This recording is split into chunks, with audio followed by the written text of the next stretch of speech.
काय सांगू आता संताचे उपकार, मज निरंतर जागविते। काय द्यावे त्याशी भावे उतराई, ठेविता पायी जीव थोडा। सहज बोलणे हित उपदेश, करोणी सायास शिकविते। काय द्यावे त्याशी व्हावे उतराई, ठेविता पायी जीव थोडा।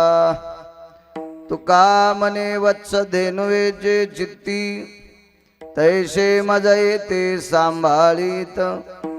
काय द्यावे त्याशी व्हावे उतराई, ठेविता पायी जीव थोडा। नमो विठ्ठला राजया पांडुरंगा, नमो रुक्मिणी माऊली ज्ञान गंगा। नमो पुंडलिका, नमो चंद्रभागा। नमस्कार माझा रुक्मिणी पांडुरंगा, पांडुरंगा करो प्रथम नमन।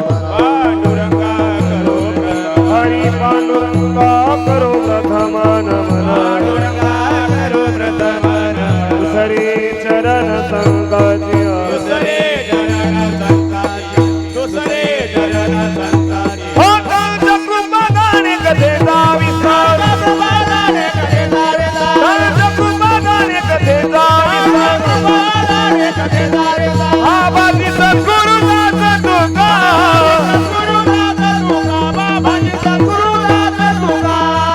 जोडोनिया कर चरणी ठेविला माथा, ठेविला माथा। हरी साई विनोदी माझे पंढरीनाथा, हो हरी साई विनोदी माझे पंढरीनाथा। जोडून या करा चरणी ठेविला माथा, चरणी ठेविला माथा। हरी साई विनोदी माझे पंढरीनाथा, हरी साई विनोदी माझे पंढरीनाथा। जोडून या करा चरणी ठेविला माथा, चरणी ठेविला माथा। हरी साई विनोदी, हरी साई विनोदी माझे पंढरीनाथा। जोडून या करा चरणी ठेविला माथा, चरणी ठेविला माथा। हरी साई विनोदी, हरी साई विनोदी माझे पंढरीनाथा।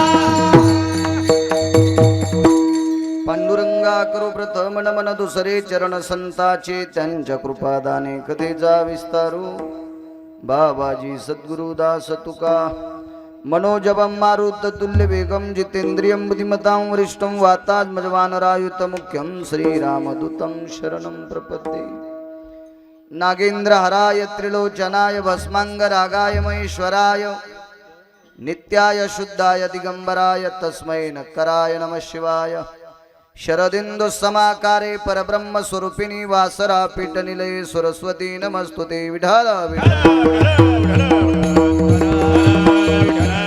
आता वैवासित पावना ती भासती पंचानन समाना, तया श्रोत्याची चरणी जाना साष्टांग नमन करीतसो।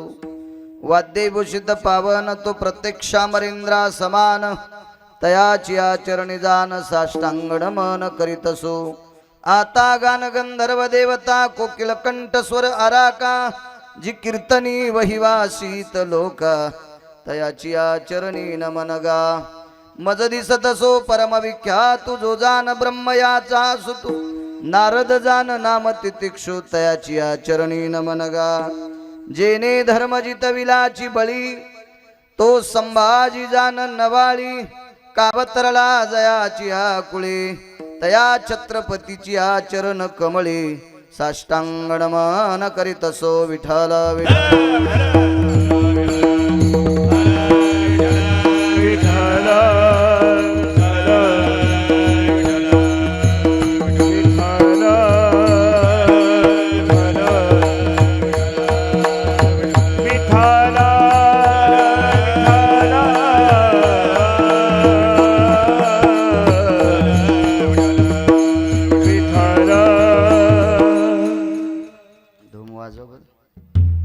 दोमाचा आवाज कमी करा ना जरा, काही कळण. वाजवा महाराज. आता बिनो वाग्विलाशिनी जे चातुर्यार्थ कला कामिनी ते श्री शारदा विश्वमोहिनी नमिली मिया. नदी दिव्य गोदा तटीचा विलासी सदा प्रिय जो सज्जना वैष्णवासी. जयावर्णिता प्रेमात्यंत चित्ता नमस्कार माझा श्री गुरु एकनाथाय. काय सांगू आता संताचे उपकार मज निरंतर जागविती. काय द्यावे त्याशी व्हावे उतराई ठेविता पायी जीव थोडा. प्रस्तुत प्राप्त प्रसंग निवडलेला अभंग विश्वमान्य विश्वभूषण विश्वाधिकार विश्वप्रिय चिन्मयी स्वरूप असणारी अधिकार संपन्न साधू श्रीमंत श्री जगद्गुरु तुकोबाराय यांचा प्राप्त प्रसंगी निवडलेला अभंग. विढाला विढाला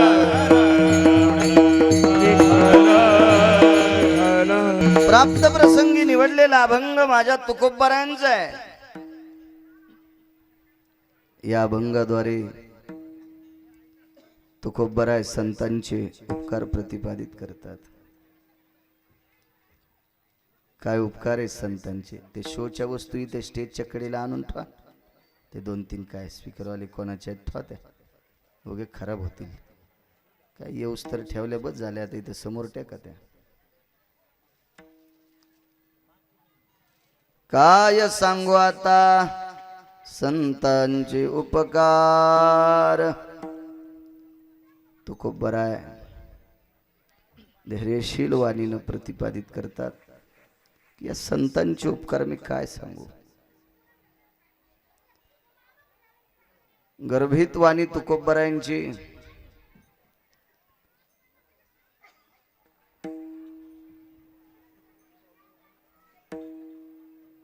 बाजार आहे सगळा.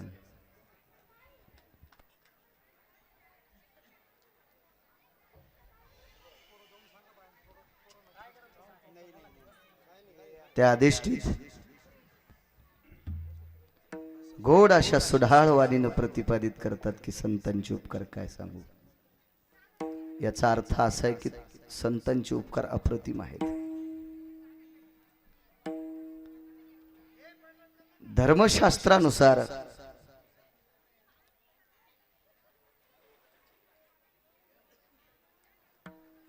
उपकार 3 लोकांचे प्रतिपादित केले. एक उपकार देवाचे आहेत, एक उपकार आईवडिलांचे आहेत आणि एक उपकार संतांचे आहेत. उपकार 3 प्रतिपादित केले. तुकोबाराय देवाच्या उपकाराच्या बाबतीत विरोधात बोलतात असं नाहीये. आईवडिलांच्या उपकाराच्या बाबतीत विरोधात बोलतात असं नाहीये. पण ठाम निर्णय देऊन बोलतात. काय सांगू आता संतांचे उपकार. अप्रतिम उपकार आहेत. उपकार देवही करतो आपल्यावर, त्याबद्दल काही दुमत नाहीये. ब्रह्मांडाचा मालक उपकार करत असताना त्याच्याकडं सीमा आहे, मर्यादा आहे. तोलून मोजून उपकार करतो. देव हा प्रत्येकावर उपकार करण्यासाठी रिकामा नाहीये. त्याच्याकडे वेळही नाही आणि असला तरी तो खर्च करत नाही. माझा विटेवरचा मालक माझे भगवान शिवशंकर आदी करून काय देवता असतील आपल्या. ह्या उपकार करत असताना लायकी बघतात कोणावर उपकार करायचे. नालायकावर आतापर्यंत देवानं कधीच उपकार केला नाही. देवानं उपकार केला तो फक्त भक्तावरच रे. भक्त राखी पाया पाती दुर्ज नाची सवारी दुर्ज नाची सवारी दुर्ज नाची सवारी. भक्त राखी पाया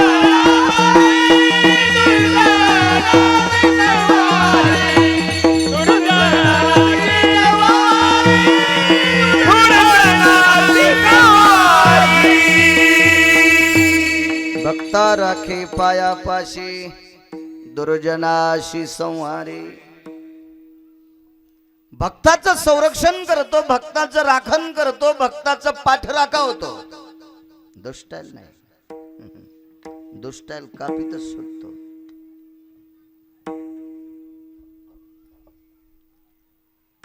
महाभारतातला प्रसंग बघा तुम्ही. पांडवांना गादी देण्यासाठी 56 कोटी यादव त्याचे मुलं मैरेक नावाची दारू पिऊन मेले. कोणासाठी? पांडवांसाठी. द्वारकेचा राणा पांडवा घरी, घरावर तुळशी पत्र थुलन पांडवाच्या घरी कारभार केला त्यांना राज्य देण्यासाठी. पांडवांना स्वराज्य देण्यासाठी कौरव मारणं अत्यंत गरजेचं होतं. मारले कौरव. कौरवे काय तुझे केले. एका महान महात्म्याचं वाक्य माझ्या विटेवरच्या मालकाला देवा. कौरवानं काय केले? पांडवे भजनची केले. पांडवांनी भजन केलंय मान्य, पण कौरवांनी तुझं काय वाईट केलं? जगताप काका विटेवरच्या मालकाने सांगितलं, कौरवांनी मह काही वाईट केलं नाही, पण मह भजन करणाऱ्याला त्रास द्याला, म्हणून मी कौरवायला कापलंय. भजन करणारी पांडव, पांडव भजन करत होते असं मी सांगतो म्हणून ऐकायचं नाही. महाराजांचा पुरावा. ते पांडव अखंड वनवासी, ते पांडव अखंड वनवासी, ते पांडव अखंड वनवासी, ते पांडव अखंड वनवासी.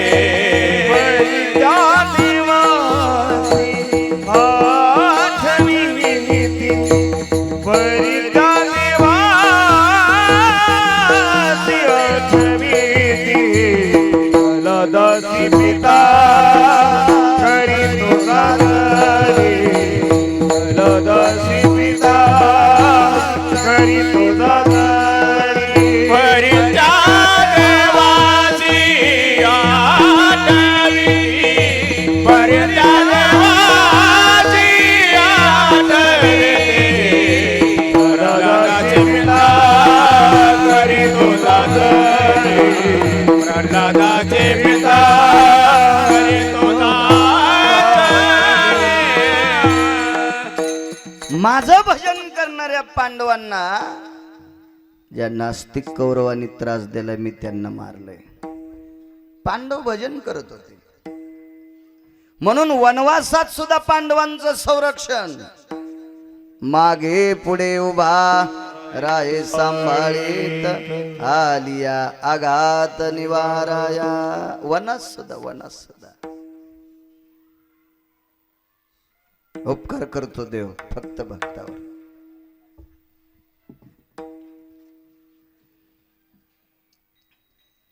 पांडवांना वनवासात एक संकट आलं. एक महान योगीराज 60,000 शिष्य घेऊन वनात पांडवांना भोजन मागण्यासाठी गेले. पाठविले नालायक कौरवांनी.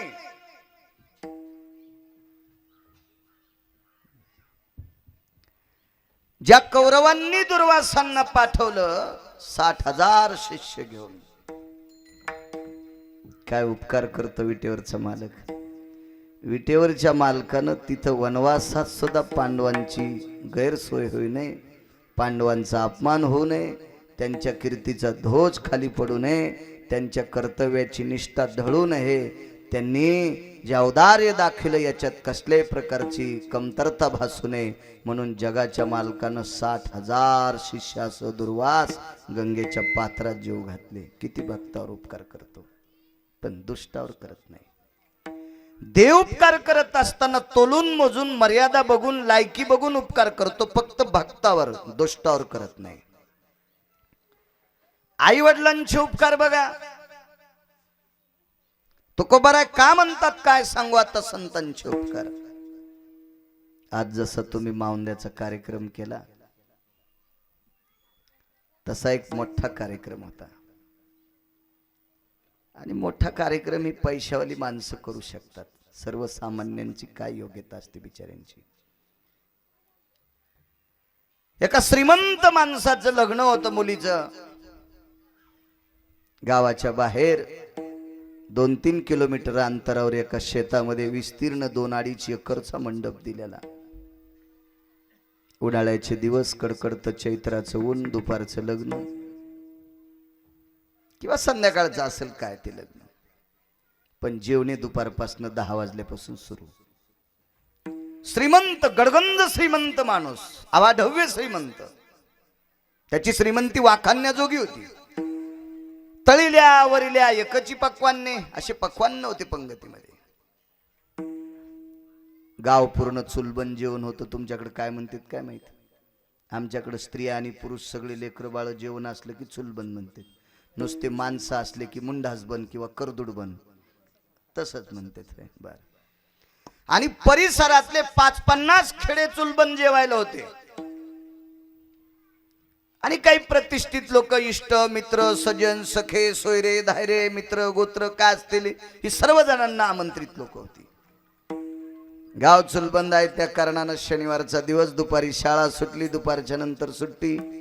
लेकरांनी आपली पाठी पुस्तकं घरात टाकली आणि गावातल्या एका बलाढ्य श्रीमंत माणसाच्या मुलीचं लग्न आहे. आपण त्या लग्नात जेवण्याकरता जावा. देव प्रेम करतो, उपकार करतो भक्तावर. आई वडिलांचे उपकार बघा. त्या लग्नामध्ये गोर गरिबाची सर्व श्रीमंत आधी करून सर्व लोक जेवण्यासाठी गेली. जगताप काका, मला असं वाटतंय 25 वर्षापूर्वी गोड पदार्थ फार दुर्मिळ होता.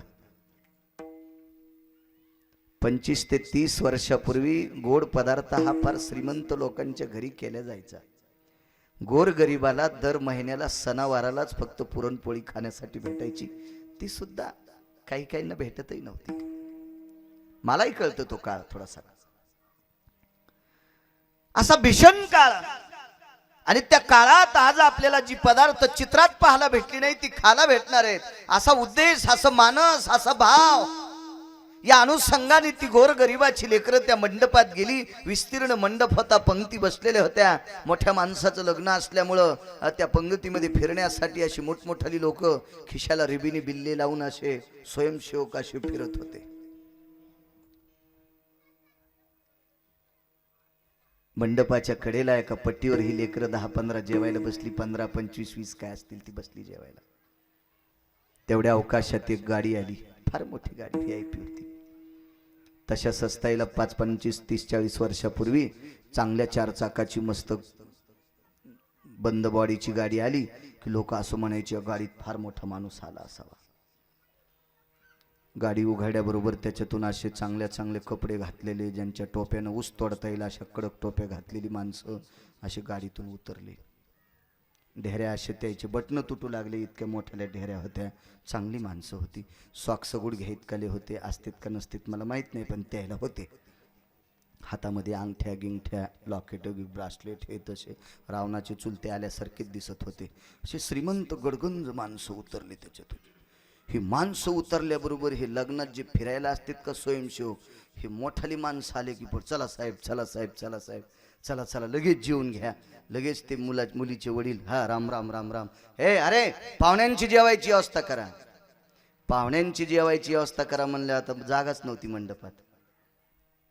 शेवटची पंगत होती, त्या पंक्तीला लेकरं बसले होते. उठीता कोणाला? तेच उठिले, तेच उठिले, तेच उठिले. धर्म सिद्धांत असा सांगतो, ज्याच्या घरात गरीबातला अन्न मिळत नाही, ज्या कुटुंबात गरीबाला अन्न भेटत नाही, कालांतरानं त्या कुटुंबात कुलवान स्त्रिया म्हणून पत्न्या मिळत नाहीत. ज्या घराण्यामध्ये आपल्या घरचं अन्न गोर गरीबाच्या मुखात जात नाही, त्या घरातल्या लोकांना त्याच्या कुळातल्या सुना भेटत नाहीत. सोपा सिद्धांत, सोपा. श्रीमंत माणसाला सगळीच लोक तोंड पाहून जीव घालीत असतात. शांतीब्रह्म एकनाथ महाराजांनी याच्या उलट केलं. गोरगरिबांना जीव घालायचं म्हणून पंढरपुरातला मालक 36 वर्ष त्यांच्या इथं पाणी भरायला. आपलं उलट आहे, आपण तोंड पाहून आमंत्रण देतो, गरिबांना देत नाही. पूर्वीच्या काळात गरिबांना उरल्यावर बोलित होते, म्हणून उलट झालं. गरीब श्रीमंत झाले आणि श्रीमंताचे पोरं त्याच्या गाडीवर ड्रायव्हर म्हणून राहिले. विठाला विठाला विठ्ठल,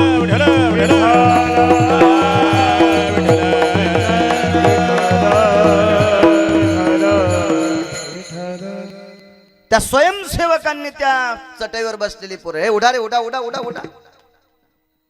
मोठ्या माणसाचे सेवक होते. पटपट पटपट पोरं उठले. मोठाली माणसं त्याच्यावर बसले. पोरं उठले. मंडपाची सावली पलीकडे गेलेली होती. त्या सावलीत लेकरं जेवायला बसले. दुःख काही नाही, उठवायला नव्हतं पाहिजे पण उठले. पात्रावून उठवण्याचा फार मोठा गुन्हा आहे. तो अन्नपूर्णेचा अपमान आहे. बसली ती पोरं जेवायला. जी श्रीमंत माणसांच्या पंक्तीला त्याच्या पात्रात जी पदार्थ होती तीच पदार्थ त्या पोरांना होती. काका त्याबद्दल काही दुमत नाही. जेवली पोरं. एक मुलगा गुलाबजामुन खात होता. त्याच्या मित्रांनी सांगितलं, श्याम तू 8-10 गुलाबजामुन खाल्लेस रे, पाणी कधी पितोस? त्यानं सांगितलं, गुलाबजामुन फक्त नावच ऐकलं, खाण्यासाठी आज भेटले, खाऊ दे. पाणी कधी पितोस? पेता येईल म्हणे पाणी कधीतरी. काय परिस्थिती असेल कल्पना करा. काहीच खाल्लं नाही दुसरं. 10-15 जामून मागून खात राहिलं. जेवढी गोड पदार्थ होती तेवढी भेटत नाही तरी गरीब माणसं येतात. यथेच्छ तृप्तीचा ढेकर दिला. दुःख एक झालं नंतर ह्या मोठ्या माणसांनी त्या पंक्तीतून उठवल्याच्या नंतर त्यांच्या ज्या बुट चप्पल होत्या त्या इसकटल्या. चटई खाली गेल्या, इकडे गेल्या, तिकडे गेल्या. त्याचा पत्ता नाही, कुठं सापडत नाही. पुन्हा चटाई उचका होतं. मोठ्या माणसाचं लग्न आहे, ते स्वयंसेवक गचंडे द्यायचे. 2 लेकरांचे सापडत नाही. नेमकी गरीबाचीच लेकर होती ती.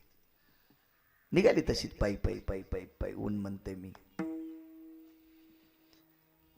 ह्या तेजस्वी कडकडत्या उन्हामध्ये तेवढं गोडधोड पदार्थ खाऊन, तेलकट तळली वळलेली पदार्थ खाऊन घराकडे निघत होती. ऊन तापलेलं होतं, जमीन तापलेली होती. लहा करत होतं सगळं शरीर. पायात चप्पल नाही, चिमुकली लेकर, 5वी-6वीची लेकर. पाय तापल्याच्या नंतर अशी चिरचिर असं अंतकरण तुटायचं आणि पुन्हा झाडाखाली जाऊन उभे राहायचे. थोडे पाय शीतल झाले की पुन्हा पळत राहायचे. अर्धा किलोमीटर गाव राहिलं. उपकार सांगते, देवाचे उपकार ऐकले तुम्ही, आई वडिलांचे उपकार पहा. एका झाडाखाली दुपारचं जेवण एक माऊली करत होती. ती लोकांच्या शेतात काळी कचरा याचायला होती. रस्त्याने पळणारी मुलं तिनं बघितली. तिच्या लक्षात आलं आपली लेकरं आहेत. आवाज दिला, ए रामश्याम. पळता पळता पाहिलं तिनं दोघांच्या पायात काहीच नाही. ती झाडाखालनं उठली, पायात चप्पल घातली, मातीच्या कळशीतलं गाडग्यातलं पाणी घेतलं आणि रस्त्याकडे धावली. पटकन पायातल्या दोन्ही चपला काढल्या आणि 2 पोराकडे 2 फेकल्या. एका चपलावर एक उभं राहिलं आणि हातात पाण्याचा तांब्या होता. तिने एक जणाकडे तो तांब्या केला. त्यानं पाणी पिलं. अर्ध उरल्याच्या नंतर दुसऱ्याला दिला. कळालं तुम्हाला? जिने आधी पाणी ज्याला दिलंय का ते तिचं पोरग होतं. आपुलियाचा कळवळा आणि कबाळावरी नये. आपुलियाचा कळवळा आणि कबाळावरी नये.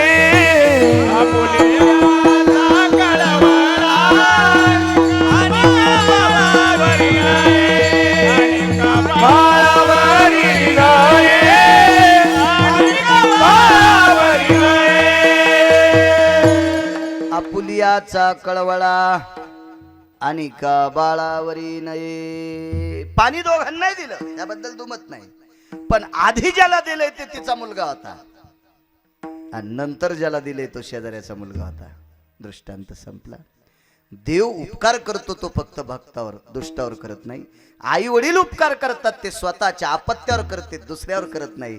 आणि संत उपकार करीत असताना कोणावरही करतात. आपणा सारखे करीती तात्काळ नाही काळ वेळ.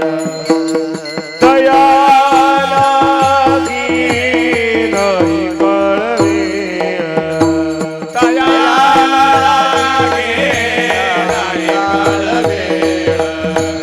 दया लागे नाही. आपणा सारखे करीती तात्काळ नाही कळवेळ. दया लागी नाही कळवेळ. दया लागी आपणा सारखे करीती तात्काळ नाही कळवेळ. नाही कळवेळ. दया लागी. फरक आहे. संत मात्र कोणावरही उपकार करतात. एक दोन पुरावे तुमच्या समोर नमूद करतो. मोठ्या श्रद्धेने, मोठ्या अट्टहासाने, मोठ्या असीम प्रयत्नाने आजचा हा माऊंद्याचा कार्यक्रम मला असं वाटतंय साईराज यात्रा कंपनी, या साईराज यात्रा कंपनीमध्ये त्यांच्या मार्फत त्यांनी ज्या सुखसोयी दिल्या, त्या यात्रा कंपनी मार्फत बऱ्याच लोकांना माझ्या तीर्थराजांचं दर्शन झालं, तिथल्या देवतेचं दर्शन झालं, तिथल्या अधिष्ठानाची फलश्रुतीचं प्राप्तिस्थित झालं.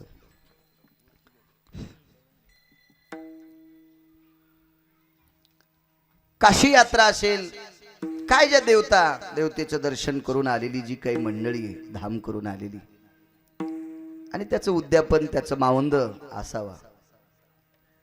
संत शिरोमणी नामदेवराय माऊली महावैष्णव ज्ञानोबाराय सोबत यात्रेला गेलते.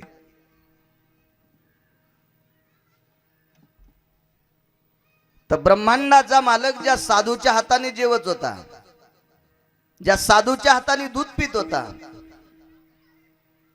नामदेवा हाती दूध प्याला, ही नामदेवरायाची व्याप्ती. तरी पण त्या नामदेवरायांना सुद्धा माऊंद करावं लागलं. ते केलं कोणी, काय तुम्ही लक्षात घ्या, पुढे वाचत राहा. ते काय सांगायला मी गुत्त थोडं घेतलंय, पण नामदेवरायांना सुद्धा माऊंद करावं लागलं. तीर्थयात्रेची फलश्रुती तिथून आल्यावर आपण सुखरूप आई वडिलांच्या कृपेने, वंशाच्या कृपेने, साधू संतांच्या कृपेने, ग्रामदेवतेच्या कृपेने, या परिसराच्या कृपेने, या भूमातेच्या कृपेने, या विश्वाच्या मालकाने ज्या ज्या ठिकाणी अवतार धारण केला, जिथं जिथं ज्याचं प्रभुत्व आहे, अशा गोड तीर्थ महात्मा महिमेचं आपण स्नान दर्शन करून आलोत. आणि गोड ते आपण तिथून आल्याबद्दल काहीतरी दोन पात्र उठवावा. त्या अनुषंगानं त्या जलदेवतेचं पूजन, त्याला आपण गंगा पूजन म्हणतो, अशा या माऊंद्याच्या कार्यक्रमानिमित्त साईराज यात्रा कंपनीत सामील झालेली सर्व तुम्ही भक्त मंडळी, सर्वांच्या वतीनं चालत असलेला हा माऊंद्याचा कार्यक्रम, गावाचं नाव काय? बेरवाडी, रामनगर बेरवाडी. आणि या सुंदरसा माऊंद्याचा कार्यक्रम, त्याच्यात माझ्यासारख्या अल्पज्ञानी व्यक्तीकडे आजची कीर्तनाची सेवा आदरणीय ते जगताप काका मला स्टेशनहून इथपर्यंत घेऊन आले. कुठेही आणतात परिसरात, त्यांना धन्यवाद. मला वाटतं ज्यांनी फोन केला त्यांचं नाव काय? मनोज महाराज. ते सारखे सारखे संपर्क काकांकडे करत होते, काकांचा फोन मला यायचा. ते मनोज महाराजांना सुद्धा धन्यवाद. चे मृदंगाचार्य महाराज असतील, आसाराम महाराज असतील, त्यांच्यासोबत समाधान महाराज असतील, आमचे गतीर महाराज असतील, माधव महाराज असतील, आदी करून. आणि भालदार चोपदार फार श्रेष्ठ दिसायला, अगदी मिलिटरीच्या जवानासारखी दिसणारी माणसं आहेत, यांनाही धन्यवाद. साऊंड सिस्टीम कन्या फार सुंदर आहे, त्यांनाही धन्यवाद. विठ्ठला विठ्ठला.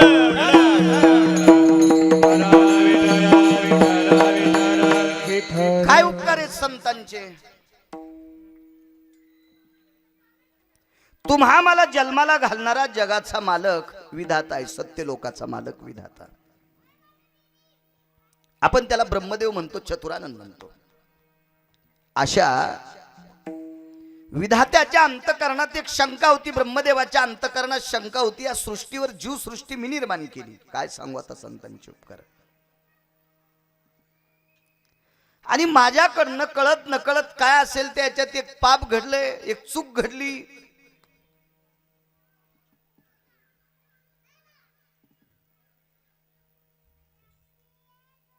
आणि त्या चुकीमुळं या पृथ्वीवर मी अपूज्य ठरलो.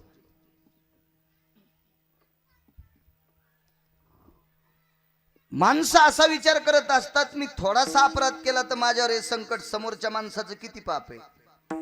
दुसऱ्याचे गुणदोष काढण्यात माणसं बेजार असतात. ब्रह्मदेव विचार करत होते, माप काढत होते महर्षी वाल्मिकांचं, की महर्षी वाल्मिकांनी किती माणसं मारली. त्यावेळेला ते महर्षी नव्हते, नुसते वाल्या होते. माणसं एवढी मारली की आतापर्यंत रामायणात कुठंच आकडाच आला नाही इतकी माणसं मारली. आणि वाल्यानी मारलेली माणसं ही गोरगरीब नव्हतीच, कारण गरीबाला मारून काय भेटलं असतं त्याला. पैशावालीच माणसं मारली. महाराज सुद्धा पैशावालीच मारली, कारण ज्याच्याकडे पैसे नाहीत त्या महाराजाला मारून तरी काय उपयोग, काय भेटणार आहे त्याला. नाही, पैशावालीच श्रीमंत माणसं मारली आणि पैशावालीच श्रीमंत महाराज मारली. किती मारली याची गणत नाही, कोणी सांगायचं बी नाही. सांगतेत काही काही माणसं, एक माणूस मारला की मौरी सारखा खडा रानात टाकत होती बरं का. अशा 7 रान्न मोहऱ्या भरल्यावर का, त्या मोहऱ्या मशीन मध्ये टाकून मोजल्यावर का किती लाख झाल्या सांग सुंबळ्या.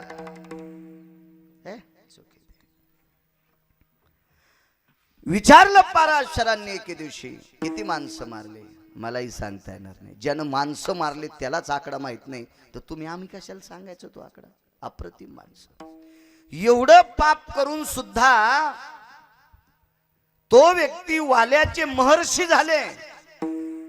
आणि त्या महर्षींनी एक काव्य लिहिलं, एक ग्रंथ लिहिला, एक शास्त्र लिहिलं. त्याच्यामध्ये जी जी पार्ट टाकली ती पार्ट पंढरपुरातल्या मालकाला 7व्या अवतारात जसं जसं महर्षींनी लिहिलं तसंच वागावं लागलं. बोलिले वाल्मिक तशाची करीन, वरतोनी लावीन रामा म्हणे, वरतोनी लावीन रामा म्हणे, वरतोन लावीन रामा म्हणे. बोलिले वाल्मिक तशाची करीन, वरतोनी लावीन रामा म्हणे, वरतोनी लावीन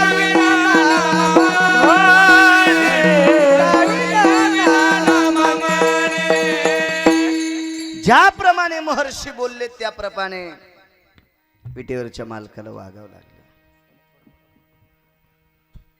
एके दिवशी विधाता महर्षी वाल्मिकाच्या आश्रमावर पोहोचले. महर्षी वाल्मिकांच्या आश्रमावर काही शिष्य होती. ती चिमुकली शिष्य अशी आश्रमाच्या बाहेर खेळत असतील, काही फुलं आणण्यासाठी फळं आणण्यासाठी फिरत असतील. तेवढ्या अवकाशात विधाता आले. काय सांगू आता संतांचे उपकार. विधात्याला पाहिल्याबरोबर त्याच्यातली एका विद्यार्थ्याने विचारलं, को भावा, कोण आपण? मी विधाता आहे. ठीक आहे, काय काम? या आश्रमातल्या महाराजांना मला भेटायचे. थांबा म्हणे, आमच्या गुरुजींना विचारतो, ते वेळ देतात का बघू आपण.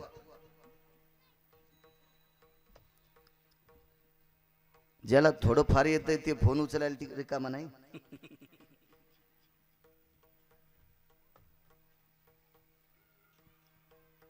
ज्याचा संध्याकाळचा ठिकाणा नाही त्यानं कपडे ताईट घातल्यावर बाहेर कोणाला मोजीत नाही, रामराम घालीत नाही. तर जगाचा बाप ज्याच्या लेखणीच्या ताब्यात येतो, महाराज किती अधिकारी असेल कल्पना करा. ते काय गोट्या खेळणार थोडंच होत. विद्यार्थी गेले आणि सांगितलं, गुरुदेव, आपल्या भेटीच्या अपेक्षेने एक व्यक्ती आलेली. कोण? त्याला तोंड 4 आहेत. नाव विधाता सांगितलंय. महर्षी वाल्मिक त्या कुटियातून उठले आणि विद्यार्थ्याला सांगितलं, अरे वेडे आहेत का रे बाळांनो, तो फार मोठा माणूस आहे, सृष्टीचा रचयिता आहे तो. अरे जीव सृष्टी निर्माण करायचं काम त्याच्याकडे आहे. तुम्हाला सुद्धा जन्माला घालायचं काम त्याच्याकडे आहे. हा जीव सृष्टीतला इंजिनियर आहे तो. किती सुंदर इंजिनियर. घरासारखी घरं बांधणारी जगात खूप इंजिनियर आहेत. वस्तूसारख्या वस्तू तयार करणारे जगात खूप इंजिनियर आहेत. पण एका वस्तूसारखी जगात कुठंच वस्तू नाही अशी वस्तू तयार करणारा इंजिनियर एकच, त्याचं नाव ब्रह्मदेव.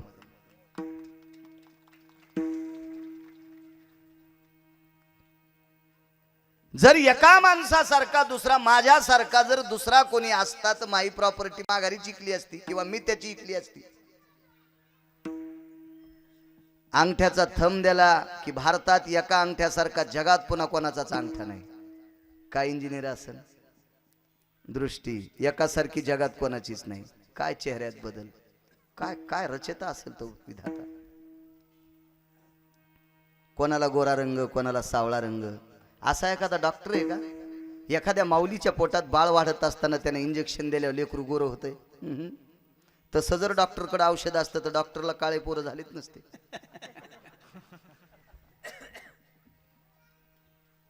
नाही नाही, हे सगळं त्याच्याकडे आहे. अद्याप नाही, विज्ञानाने इथं डोकं लावायचंच नाही. एवढा सृष्टीचा रचता आला आणि त्याला तुम्ही थांबवलंय. आता ह्या विद्यार्थ्याला सगळ्यात मोठा बाप होता त्यांचा गुरुजी. बाकीच्या काय घेणे त्याकडे बेऊन हा सृष्टीचा रचता आहे का कोणी काय या म्हणे बोलताना आदरयुक्त अंतकरणाने ब्रह्मदेवाला आश्रमात आमंत्रित केलं. ब्रह्मदेव बसलेले आहेत असे. खर तर ब्रह्मदेव बेचैन आहेत. शंकेचं वादळ ब्रह्मदेवाच्या अंतकरणात गुरफाटतंय. काय करावं. तेवढ्या अवकाशात महर्षींनी विचारलं, आमच्याकडे येणे आळशाच्या घरी आपण मग त्या गंगा यावी असं काम झालंय. आळशी माणसानं एखाद्या जांभळाच्या झाडाखाली तोंड विस्कटून झोपावं. आधी एखाद्या पोपटानं जांभळाच्या देठाला चोंच मारावी आणि अलगद पिकलेलं काळं बहोर जांभूळ त्याच्या तोंडात पडावं, मग त्यानं चावून खावं. तसली परिस्थिती झाली. आमच्याकडे विधाता आला. आम्ही धन्य आहोत. काय सेवा करू. ब्रह्मदेवानं सांगितलं, सेवा नको, काही एकांतात बोलायचं. असं म्हटल्याबरोबर महर्षींनी शिष्यांकडे बघितलं. त्या बघण्याचा अर्थ असा होता की तुम्ही इथून जा. शिष्य बाजूला गेले. ते महर्षींचे शिष्य होते. ते का आपल्या महाराजाचे शिष्य थोडेच होते. महाराजाला काजू आणले की सांगचाच हाणतू.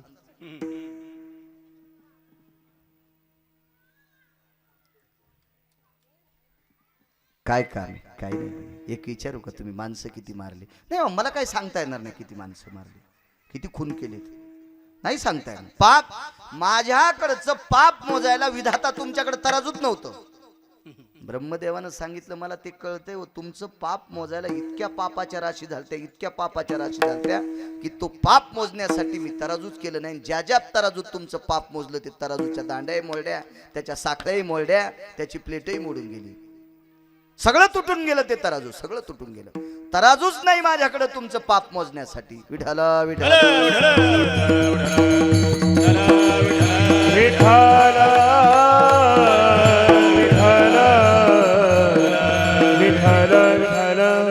मग एवढं पाप करत असताना जगाचा मालक तुमच्या लेखणीत राहतो. वर्तोनी दावीन नामा म्हणे. जसं जसं तुम्ही लिहावं तसं तसं तुम्हाला वागावं लागलं. लेखणीची ताकद किती मोठी होती सांगू वाल्मिकाच्या.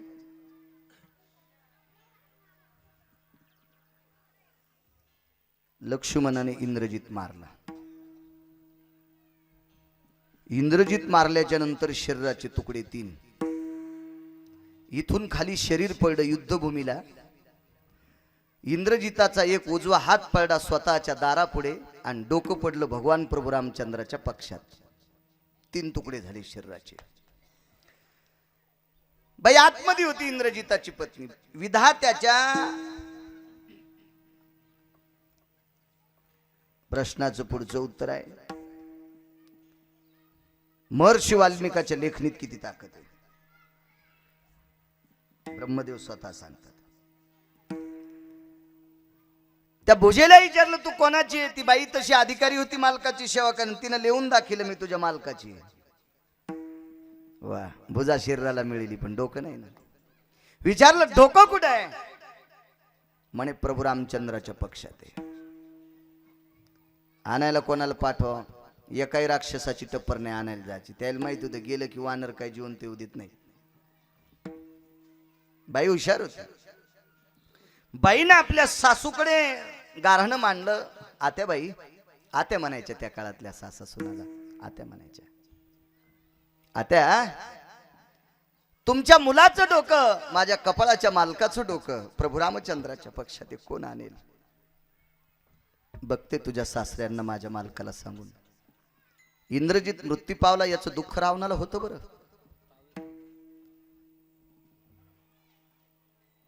मंदोदरीने सांगितलं, धनी मालक, आपल्या बाळाचं डोकं प्रभू रामचंद्राच्या पक्षात. रावण म्हणला, माझ्या देखता त्याला प्रभू म्हणायचे. हे रगील होत. काही माणसाचा मनका गेला पण तनका गेला नाही. रावणाला गर्व फक्त संपत्तीचा होता, आणि संपत्तीचा गर्व असल्यामुळे घड्याळाचे काटेच बघितले नाही.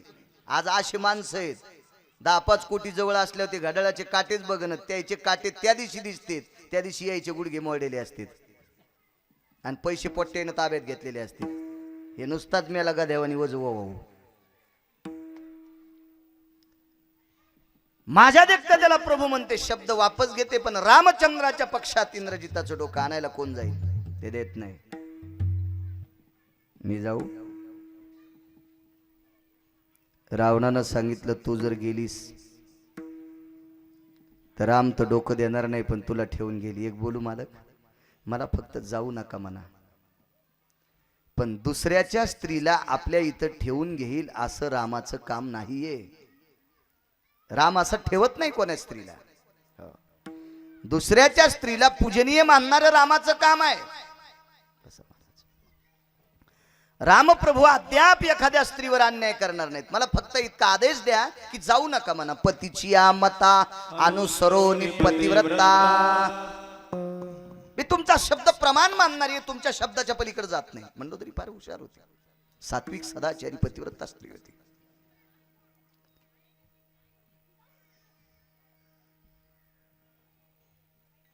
सुनबाईनं सांगितलं, मी जाते. रावण म्हणे, तू जातेस? तो ठेवून घेईन. मालक, माझ्या मालकाचं शिरा आणण्यासाठी जाते. तुम्ही तुमच्या पत्नीला आदेश करा, मी तुमची सोने सुलोचना. मी जाईल. गेल्या सुलोचना गेल्याच्या नंतर एका सुंदरशा ताटामध्ये मखमली कपड्यानं झाकलेलं इंद्रजिताचं डोकं होतं. वाल्मिकाच्या लेखणीत किती मोठी ताकद आहे, काय सांगू आता संतांचे उपकार. डोकं असं पाहिलं. डोकं बघितल्याच्या नंतर खत खत खत खत खत खत खत खत ते शिर हसू लागलं. कशामुळे हसलं माहिती? तिनं सांगितलं, एवढे मोठे तुमचे पिता, 14 चौकड्याचं स्वराज्य तुमच्या वडिलांकडे, 16 प्रधान प्रस्तादी प्रधान होते, 33 कोटी देवता बंदीत टाकल्या. विधाता तुमच्या घरची पूजा करायला, सूर्य तुमच्या घरचे दिवे लावायला, वारं तुमचे रस्ते झाडायला, चंद्र तुमचं इंधन होता. इंधन म्हणजे फॅन, कूलर, एसी. कुंभकर्ण तुमचा काका. एवढे मोठे असताना तुम्हाला वाचिलं नाही? ऐका मालक, ऐका, या ठिकाणी जर माझे वडील असते तर तुम्हाला मरू दिलं नसतं. ते खतखत हसलं. ते म्हणलं, तुझ्या बापानं तर काटा काढा. मग लक्ष्मणजीच्या लक्षात आलं, मारलं मीन, बाप कस काय म्हणते. मग लक्षात आलं, इंद्रजित आहे, सुलोचना ही लक्ष्मणाची कन्या, शेषाची. नात्याने इंद्रजित लक्ष्मणजीचा जावाई. पोरीचं कुंकू बापानच पुसलं. लक्ष्मणाचा चेहरा बारीक झाला. वाल्मिकाच्या लेखणीत किती मोठी ताकद आहे बघा. आणि मग लक्ष्मणाचा चेहरा बारीक झाल्यावर प्रभू रामचंद्राला विचारलं, काय दुःख? काय नाही म्हणे, स्वतःच्या हातानं जावाई मारला आणि पोरीचं कुंकू पुसलंय. इच्छा काय? इंद्रजित उठवायचा. प्रभू रामचंद्र म्हणले, काय हरकत नाही, आपण इंद्रजित उठवू. लक्ष्मणाचं रामचंद्राचं भाष्य वानर आहे ना ऐकलं. हुशार होते वानर. म्हणून तर प्रभू रामचंद्रानं वनवासात वानराशीच मैत्री केली. माणूस एकही नेला नाही. आधा कदा 10-5 माणसं जर अयोध्येतले सोबत नेले असते ते रावणाला मिळाले असते आणि युद्ध राम हारले असते. इमानदार वानर नेले म्हणूनच राम युद्ध जिंकले. नाहीत माणसं आमिषाला बळी पडते. सकाळी एकाचं खातील, दुपारा एकाचं खातील, दणका चौथ्याला छानतील. ते वानर होते निष्ठावंत. ते वानरांनी एका वानरांनी दुसऱ्या वानराला सांगितलं, विठ्ठल विठ्ठल विठ्ठल. कार्य म्हणे आपण या रामप्रभूच्या प्रेमाकरता युद्ध करतो आणि हे तर शेवटी त्या इंद्रजिताला मिळाले. त्याच्यातले एक वानर म्हणलं, येईल बोलून काय फायदा नाही. आपल्याला ज्यानं याच्या पक्षात आणले त्या मुखियाकडे चला, त्याचं नाव मारुतीराय. खेळिया माझी हनुम्या शाना. त्या मारुतीरायकडे चला म्हणे. गेले मारुतीरायकडे सांगितलं, हे पाहून सुद्धा, हे मारुतीराय, हे अंजनी नंदन, हे केशरी नंदन, हे वायुनंदन. ते म्हणले, काय बसबस लावली रे, शांत बसा ना, काय किरकिर किरकिर किरकिर लावली. चट इचकलं म्हणले तिकडे, इथं किरकिर म्हणायला आम्हाला काय इचकलंय. राम म्हणले इंद्रजिताला. कोण राम? श्रीराम. कोण श्रीराम? आपला राम. कोणता आपला राम? कौशल्य राम. अरे बापरे. मारुतीराय म्हणले, कौशल्य पुत्र राम, दशरथ पुत्र राम इंद्रजिताला उठणार, असं कसं शक्य? ऐकून आलोत म्हणे, आम्ही काय लोकांचं सांगितलेलं ऐकत नाही, कानानं ऐकलं डोळ्यानं पाहिले म्हणणारा. मारुतीराय गेले प्रभू रामचंद्राला विचारलं, देवा इंद्रजित उठवायचा? हो. कशामुळे? इंद्रजित आमचा जावाई आहे, लक्ष्मणाचा जावाई. लक्ष्मणाचा जावाई त्यार्थी माझा जावाई आहे. ठीक आहे, बर बर. इंद्रजित तुमचा जावाई, मग रावण कोण? नातं सांगताय ना तुम्हाला. रावणाचा मुलगा जर प्रभू रामचंद्राचा जावाई, तर मग रावण कोण? इवाई. मग रावणाची सीता कोण? इन. मग युवाने विनीला पळून नेत असते तर शब्द जरा कठीण वाटत असेल तुम्हाला, नाही का? पण मी माझ्या घरचं थोडं सांगायलो, पुराण सांगायलो. काय वाटलं असेल प्रभू रामचंद्राला ऐकत असताना? गेही नाम ममे शुक्रिया नाम यज्जायते न ममा गोत्राविन सकल स्थितेषु मम कर्तव्यानि भंगानाम. काय करायचं हनुमंता तुम्हाला, आमच्या गोत्रात काय घडतंय ते? नाही ना म्हणे देवा, आम्ही इमानदारीनं अंतःकरणपूर्वक तुमच्या पाठीशी झेंडा घेऊन उभे आहेत, मागे पुढे तुमच्या. आणि तुम्ही शेवटी असं आपटू मारले या राक्षसाईनं आम्हाला. आणि आता तुमचं युवा जावायचं नातं लागलं. कातडे काढे त्या राक्षसाईनं आमचे. उठणार तुम्ही? होय उठणार. महर्षी वाल्मिकाच्या आश्रमावर उड्डाण. वाल्मिकाच्या आश्रमावरचा रामायण नावाचा ग्रंथ काढला आणि त्याच्यातला एक श्लोक काढून आणला आणि प्रभू रामचंद्राच्या पुढे टेकला. उठवायचा का बघा. तो श्लोक वाचिल्याच्या नंतर डोळे भरून आले आणि लक्ष्मणजीला सांगितलं, लखन उठविण्याची ताकद माझ्यात आहे, पण उठवावा असं ह्या म्हाताऱ्याने लिहिलंच नाही. कोणी लिहिलं नाही? वाल्मिकानं. आणि ताकद कोणात होती? पंढरपुरातल्या. पण पंढरपुरातला मालक वाल्मिकाच्या लेखणीच्या बाजूला जातच नाही. याचं आश्चर्य तुम्हा मला नाही, ज्यानं सृष्टी निर्माण केली त्या विधात्याला वाटलं, का हो मी थोडंसं चूक केलंय. म्हणले थोडी चूक नाही, वेदार्थाचा गोवा कन्याभिलाष वेदिना यायचे सांगितलेले तुमचं चुकलंय महाराज. बरं ठीक आहे, चुकू द्या, तुमच्या इतकं चुकलंय. मग एवढी चूक करून तुम्ही वाल्याचे महर्षी होता आणि तुम्ही लिहिलेल्या लेखणीत जगाचा बाप वागतोय, नेमकं तुमचं झालं कसं? शांत बसा म्हणले. कसं झाले ते आतमध्ये चला. मधामध्ये गेले, ते एका सुंदरशा गजचर्मावर किंवा व्याघ्रांबरावर किंवा मृगा आसनावर एक सुंदरशी बावनिया चंदनाची मूर्ती होती. बावनिया नावाचं चंदन, चंदनाच्या बऱ्याच जाती आहेत. रक्त नावाचं चंदन, मलयानिळू नावाचं चंदन, बावनिया नावाचं चंदन, ब्रह्मचंदन, असे खूप चंदन आहेत. पण बावनिया चंदन एक सर्वात मोठं श्रेष्ठ चंदन आहे. तापलिया तेला बावनी चंदन शनैक बुंद शीतल करी. उकळत्या तेलामध्ये चिमूटभर टाकलं तर तेल थंड होतं. ही चंदनात ताकद आहे, त्याला बावनिया चंदन म्हणतात. अशा बावनिया चंदनाची एक सुंदरशी मूर्ती होती. ती मूर्ती होती देवर्षी नारदांची. महर्षी वाल्मिकांनी सांगितलं, आमाप माणसं मारणारा मी, पण काही वेळापुरती या साधूची मला संगत झाली. या साधूनं माझ्यावर कृपा केली, या साधूनं माझ्यावर उपकार केले आणि म्हणून मी वाल्याचा वाल्मिक झालो. दृष्टांत संपला.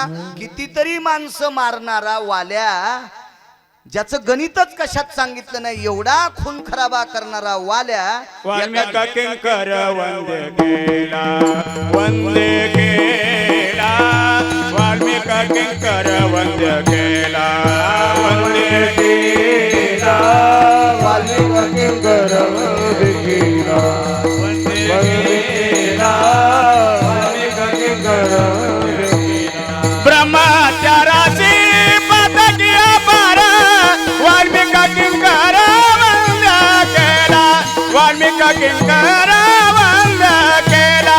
ब्रह्मचाराची पदकिया पारा वाल्मिका किंकर वंदे केला, वाल्मिका किंकर वंदे केला. मागच्या त्या कोपऱ्यातली ती लाल रुमालावाली जरशी इकडे सारखा बायकांना जागा अडचण होती, थोडीशी अशा अशा सारखा बसू द्या सावलीत, काय होत नाही ते. पुरुष मंडळी उजव्या साईडला सारखायचं, त्या साईडला. नाही पुढच्या इथली इथं अशीच राहू द्या, मागच्या सारखा फक्त आता ऐकून जागा हे बा डाव्या साईडला ज्या महिला बसलेल्या आहे ना, कृपया विनंती आहे, पुरुषांना विनंती आहे का तुम्ही त्या साईडला सारखा खाल्ल्या साईडला, आणि कृपया विनंती आहे पाठीमागून महिलांना पुढे कार्यक्रमाला उपस्थित राहता येणार. नाही पुढचे माणसं राहू द्या असेच, कारण माणसं कीर्तनकाराच्या पुढे पाहिजे, सगळ्या बायका असल्यावर काय सांगायचे, यांना कळत नाही, ह्या नंतर येत्यात शेळाईसारखं. वेळेत बसायला पाहिजे मस्त येऊन. सरका इकडे मागची माणसं, विढाला विढाला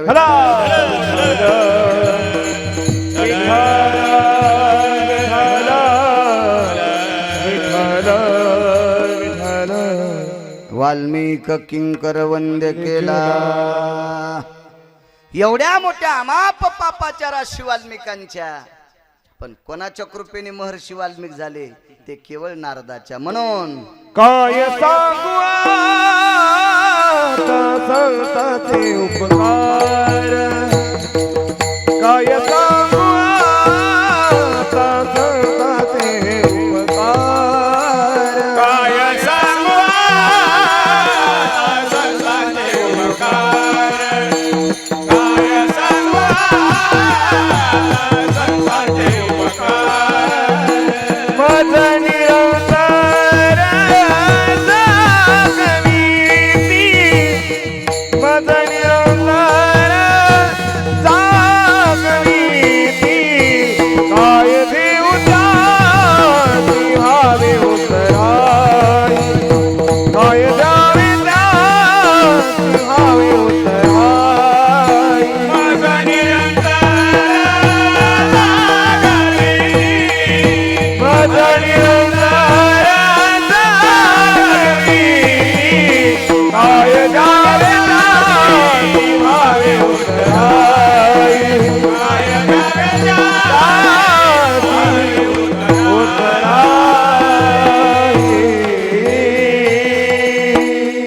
काय कृपा आहे संतांची.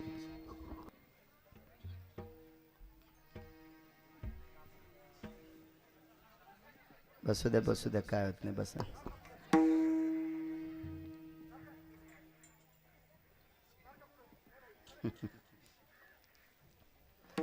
काही महिलांना माझ्या उजव्या हाताला पण जागा आहे बरं का, इकून या बसायला, या या या बसा.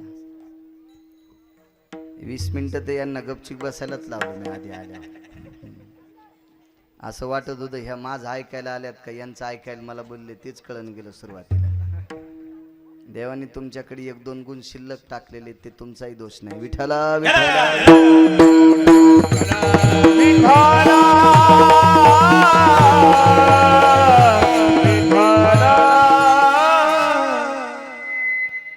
तुमच्याही कुळात जन्माला आलेल्या काही मावल्या किती टोकाच्या होत्या, काय उपकार आहेत संतांचे.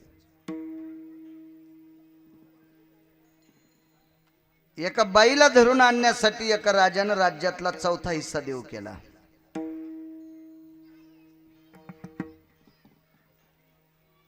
एका राजानं सांगितलं, जर मला ती स्त्री पकडून आणून दिली तर माझ्या स्वराज्यातला 4था हिस्सा तुम्हाला देऊन टाकतो. ती स्त्री त्या राजाला आवडलेली होती. काय सांगू आता संतांचे उपकार.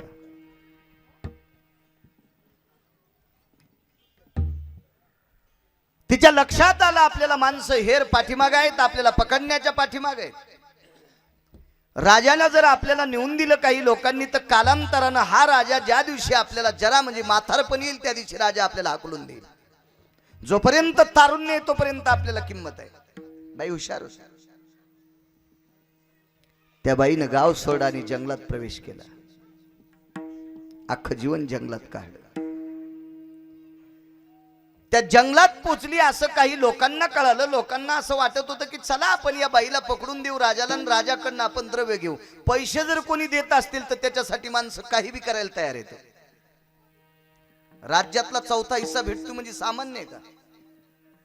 43 जिल्हा परिषद सदस्याचं पद झालं ते. 43 जिल्हा परिषद सदस्य एकीकडे आणि एकटा राज्याचा चौथा हिस्सा एकीकडे. एवढी मोठी श्रीमंती भेटणारे फक्त एक मुलगी पकडून दिल्याच्या नंतर. म्हणून ती बाई जंगलात राहिली. पैसे भेटले माणसं. मी वयाचं माझं 28 वर्ष वय असताना मला एसटीचं हाफ तिकीट करून दिलं 200 रुपयावरच. माझ्याकडे अजून बी येते. मी खोटं कशा करता बोलू. माझं वय 28 वर्ष असताना एकही डोक्याचा केस पिकला नव्हता. आताही काही जास्त नाही, धोत्रामुळे म्हातारा दिसतो. आता 41 रनिंग आहे. वय 28 असताना फक्त 200 रुपये दिले. आजही माझ्याकडे ते कार्ड एसटीत बसले हाफ तिकीट द्यावंच लागते कंडक्टरला, कारण त्याच्यावर शिक्का तहसीलदाराचा आहे ना. किती रुपयावर म्हातारा केला बाळू महाराज 65 वर्षाचा? 200 रुपये. मग राज्यातला चौथा हिस्सा जर भेटत असेल तर किती माणसं बेजार असतील तिला पकडण्यासाठी? ती वनात राहिली. काही माणसं महाराजाचं सोंग घेऊन दिंड्या घेऊन गेले, पण तिला माहित होतं रामायणातलं खोट्या महाराजाचं सोंग घेऊनच जगाच्या मालकीनीला एका नालायकान फसिल. त्याचं नाव रावणे आहे. ते का खरा महाराज होता का? महाराजाचं सोंग घेतलं. मग खोट्या महाराजाला जगाची मालकीन जर फसती यायची काय कथा आहे? हे तर साहजिकच फसणार आहेत ना. ती हुशार होती. तिला माहित होतं महाराजाचं सोंग घेऊन बहुरूपी आपल्याला फसविण्यासाठी येतील. म्हणून ती महाराज आले काही असं वाजू लागलं की ती आडंगी जाऊन लपायची झाडाच्या कुठे बी. एखादा माथारा होऊन जर सिंह मरण पावला, एखादा उंठ मरण पावला, एखादा हत्ती मरण पावला, एखादं जनावर मरण पावलं की त्या मरण पावलेल्या जनावराच्या जवळ वास येत होता. आणि वास आल्याच्या नंतर हे धरणारी माणसं त्या वासाकडे जात नव्हते. ती वास सहन करायची, ती दुर्गंधी सहन करायची महाराज, पण तिथं बसायची. ती कोणाच्या हाती लागलीच नाही. काय सांगू आता संतांचे उपकार. एके दिवशी खरोखर संत रस्त्याने चाललेत आणि खरे साधू भेटणं फार अवघड आहे. बहु अवघड आहे संत भेटी. यात्रा कशा करता करायची असती माहिती? तुम्ही जे मावंद करता ना, काही माणसं म्हणते काय होते काशील गेल्या सोमळ्यास का काय येडगळीस, काय होतं पंढरपूरला गेल्या. प्रत्येक क्षेत्रामध्ये माणसाचा अभिमान संपत असतो. 2 मजली ज्यानं घर बांधलंय त्यानं मुंबईला जा, वरी पाहिल्यावर टोपी मागं पडती. हे 2 मजली ज्यानं बांधलं का ते आपण मग त्या गार होतो. आपलं काय खरंय, तिथं 52 मजली आहेत. का पाहिल्यावर कळालं? मुंबई पाहिल्यावर. फिरावं लागतं. आमची ते एका माणसाला 10-15 अभंग पाठ होते. ते गावात कोणाला म्हणायचा मायासारखा भजण्याच कोण नाही, आपल्यासारखं पाठांतरच कोणाला नाही. ज्ञानोबराय तुकोबरायच्या सोहळ्यात नेलं मी त्याला. सकाळीपासून जी पहिली मालिका झाली तर ज्ञानोबरायची पालखी टेकीपर्यंत सर्व मालिका एका माणसानं मुखोद्गत म्हणल्या. म्हणलं तुला किती पाठ आहे? मुकाट्या बस म्हणलं. आयुष्यभर म्हणायचं नाही आता मला किती पाठ आहे. कवा गर्वजीराला त्याचा माहिती? तिथे गेल्याच्या नंतर. त्याच्याकरता माणसाने यात्रा करत जाऊ. माणसाचा अहंकार संपत असतो. एक माणूस म्हणला माझे वडील वारल्याच्या नंतर मी तिरवीला 5 क्विंटल साखर गाळली. याचा गर्व कधी जाईल माहितीये का? 10 क्विंटल साखर गाळणारा पाहिला की. एक म्हणे माझे वडील गेल्याच्या नंतर मी 10 क्विंटल साखरेचे गुलाबजामुन केले.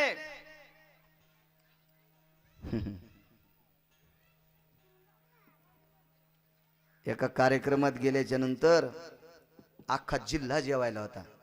आपली 10 क्विंटल साखर काय करायची.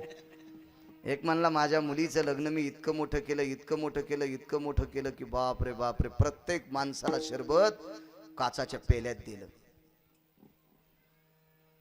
ते असं मला सांगत होता. त्याच्या वास्तुशांतीचं कीर्तन होतं. त्याच्या वास्तुशांतीच्या कीर्तनात माधवराव शिंदेच्या मुलीचं लग्न सांगितलं. ग्वालियरचा राजा 550 क्विंटल साखर विहिरीत टाकली.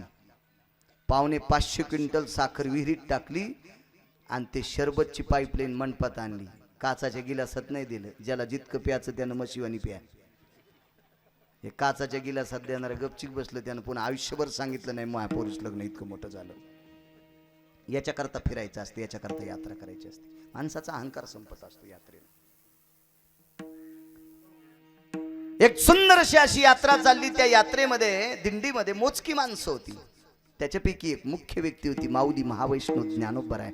आणि जय जय रामकृष्ण हरी, जय जय रामकृष्ण हरी, जय जय रामकृष्ण हरी असा सुंदरसा ध्वनी चालत होता. तो ध्वनी तिच्या कानावर पडला. एरवी बहुरुपयाने केलेलं भजन वेगळं आणि निष्ठावंत वारकऱ्याने केलेलं भजन वेगळं.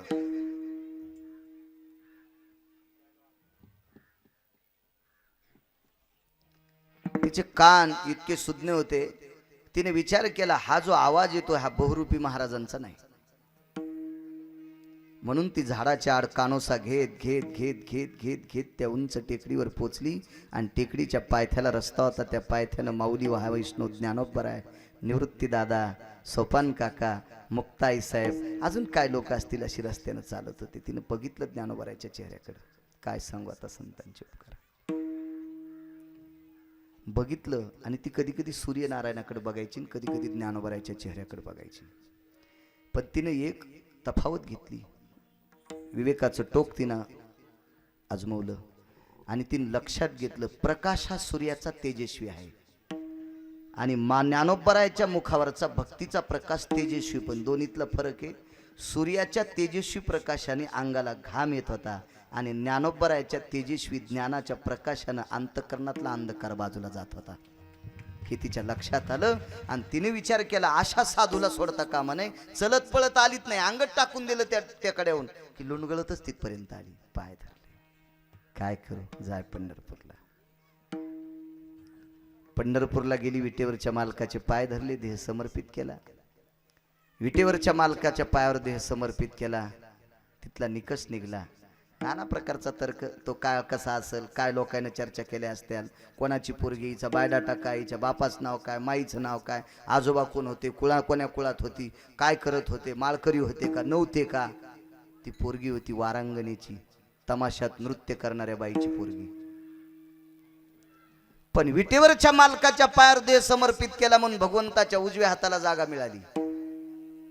कालांतराने एक महान भगवत भक्त पंढरपूरला वारीला आले. त्या भगवत भक्ताचं नाव होतं संत शिरोमणी निळोबाराय. निळोबारायांनी विटेवरच्या मालकाचं दर्शन घेतलं. मंदिर परिसर पाहिला. ते तरटीचं झाड उगलेलं होतं. त्या झाडाच्या बुडाला वळकट टाकली, तिथं डोकं ठेवून झोप लागली. निळोबारायला झोप लागल्याच्या नंतर ज्या बाजूनं जो कान टेकलाय त्या कानातून रामकृष्ण हरीचा ध्वनी येत होता. त्या जागेतून निळोबाराय धडपडून उठले आणि विचार केला ही जागा रामकृष्ण हरीचा ध्वनी येतो, काय कारण आहे. या झाडाच्या सावली खाली विचारलं त्या तरुला. ते तरू असा पाण्यानं लथपथलेला होता. त्या अर्थी ते झाड रडत होतं. त्याच्यातून स्त्रीचा ध्वनी आला आणि सांगितलं महाराज मी कान्होपात्रा नावाची स्त्री आहे. या ब्रह्मांडाच्या मालकाच्या पायावर देह समर्पित केला म्हणून मला देवाच्या उजव्या हाताला जागा भेटली. विश्वाची मालकीन डाव्या हाताला आहे. वामांगी रखुमाई दिशे दिव्य शोभा. विटेवरची मालकीन लक्ष्मी पैशाची मालकीन डाव्या हाताला आहे. मी वारांगणा वेशीची कन्या भगवंताच्या उजव्या हाताला आहे. निळोबारायांनी सांगितलं बाई हा एवढा अधिकार तुला पायामुळे भेटला होय, पण हे पाय तुला कोण दाखिले. माऊली महावैष्णव ज्ञानोबारायांनी. धन्य कानोपात्राजी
पात्र आजी झाली भाग्याची, समाजानं वाळीत टाकलेली पोरगी म्हणूच बुवा.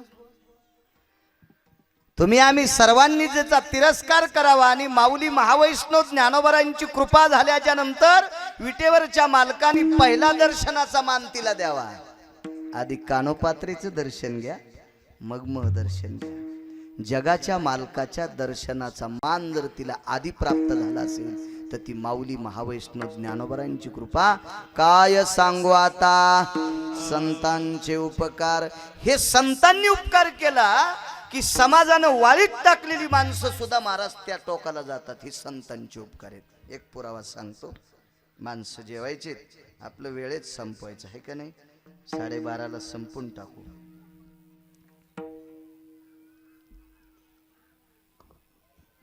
एका राजाला पोरग पाहिजे होतं.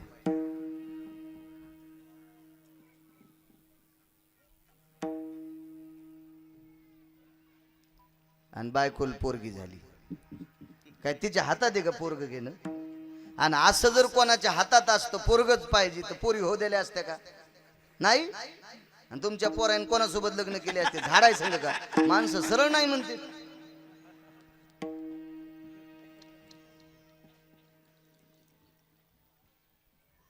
मालकानं सांगितलं लक्ष्मी लक्षात ठेवा. आता यावेळेस जर मुलगा झाला तर ठीक,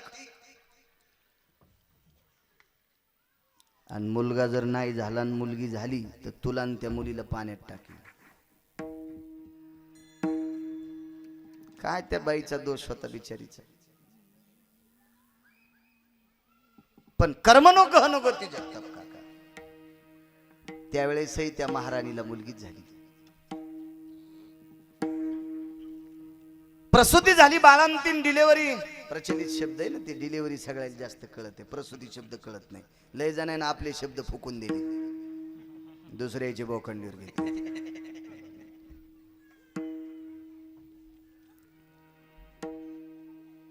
जीव सावरला आणि दावीला विचारलं. दावी म्हणजे ती बाळंत पण करणारी बाई. आता हल्लीची हॉस्पिटल मधली दाई म्हणजे ती ढवळ्या साडीवाली बाई, तिला दाई म्हणायचं. आपण तिला नर्स म्हणतो वाटते.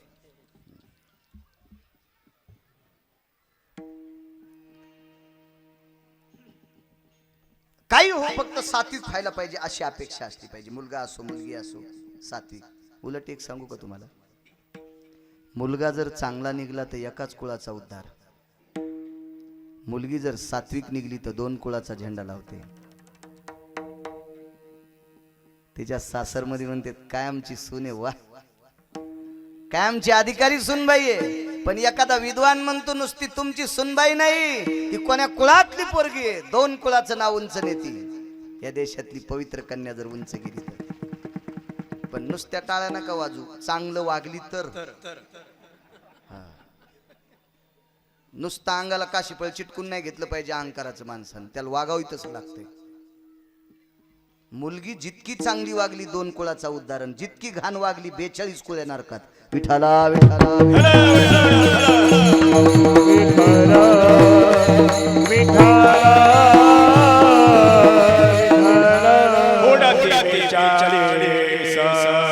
जाती नाक कान बुडती बेचारी, जाती नाक कान बुडती बेचारी, जाती नाक कान जाती नाक कान.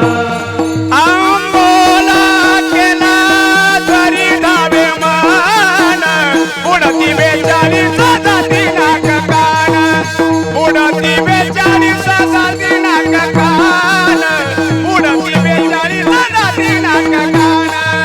आंबोला केला तरी धावे मान, बुडती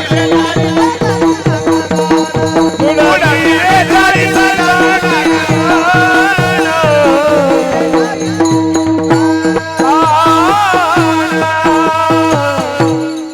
मी सांगितलेला पुरावा द्याला महाराजांनी. क्या बात आहे. 42 कुळ्या खलास, चांगलं वाटलं. आमच्या मित्राला पोरग झालं. आम्ही शाळेत सोबत शिकायला होतो. मला त्याच फोन आला, म्हणे बाळू मला मुलगा झाला. महाराज म्हणत होत म्हणे महाराज मला मुलगा झाला हो. म्हणलं छान गोष्ट आहे, वा अभिनंदन, चांगली गोष्ट आहे, तुझ्या वंशाला दीपक झाला, मुलगा झाला. त्याने पुन्हा फोन केला, महाराज मला मुलगा झाला. म्हणलं तू एकदा फोन केला ना, तुझं अभिनंदन केलं ना, झाला ना तुला मुलगा, चांगली गोष्ट आहे, ठीक आहे म्हणलं. तिसऱ्यांदा पुन्हा फोन केला, महाराज मला मुलगा झाला. आम्हाला काय वगैरे थोडी झाली रकील ना मी, जगात जर्मनी, भारतात परभणी, परभणीत गिरगाव चरबट, तिथलं मी भूत, आम्हालाही लेकरं झालेत म्हणे. अहो तुम्ही समजूनच घेत नाही. काय समजून घ्यायचं म्हणलं, तीनदा सांगायला तू मुलगा झाला, तुला अभिनंदन म्हणलं ना. नाही म्हणे महाराज, एक माझी इच्छा आहे, माझा झालेला मुलगा मला तुम्हाला दाखवायचा. म्हणलं मला दाखवल्यावर काय होतंय? काय नाही, असं मला वाटतं की ते भविष्यात तुमच्यासारखा महाराज होईल. म्हणलं असं काही नसतं रे, संताची आप तर नव्हती संत, आमचंच पोरग महाराज होईल का, मला नेऊन इकील त्याचा मेळ लागेल. नाही तितकं नका हसू महाराज, आमच्यावर घेतल्यावर खसखस पिकती, हे फक्त तुमचं सांगायला लागलो मी. इतकं कसं इचकन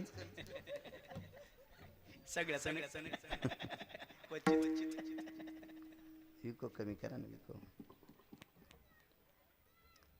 त्याची इच्छा होती म्हणे महाराज याच. ते हॉस्पिटल धुंडीत गेलो, सकाळचा काला नव्हता, खुर्ची टाकलेली होती टेबलाच्या पुढं, त्या टेबलावर एक बाई बसलेली होती पांढऱ्या साडीतली.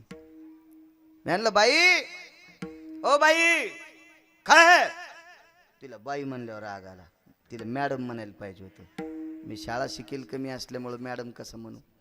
म्हणलं बाई काय काम आहे? म्हणलं आमच्या इथली ती कस्तुरा नावाची बाई आहे, तिची डिलिव्हरी झाली रूम नंबर 4 मध्ये.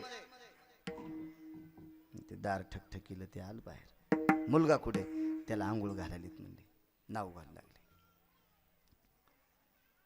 नाव घातल्याच्या नंतर मी ते मुलगा पाहिला, वा छान मुलगा इकडे, म्हणलं येतो मी.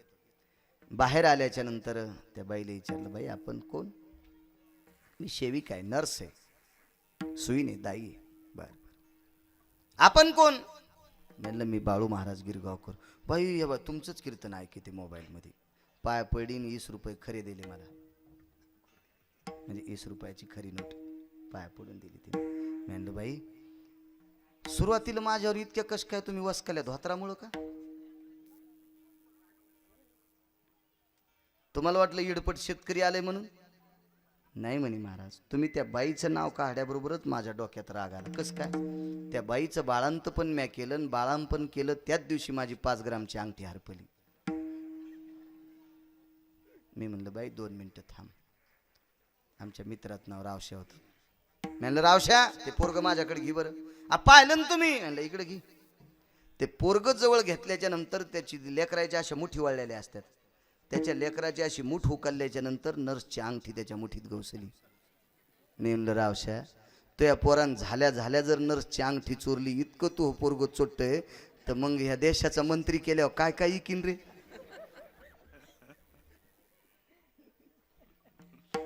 झालेत नाही, कसे झालेत याला महत्व आहे. झाले काय नाही.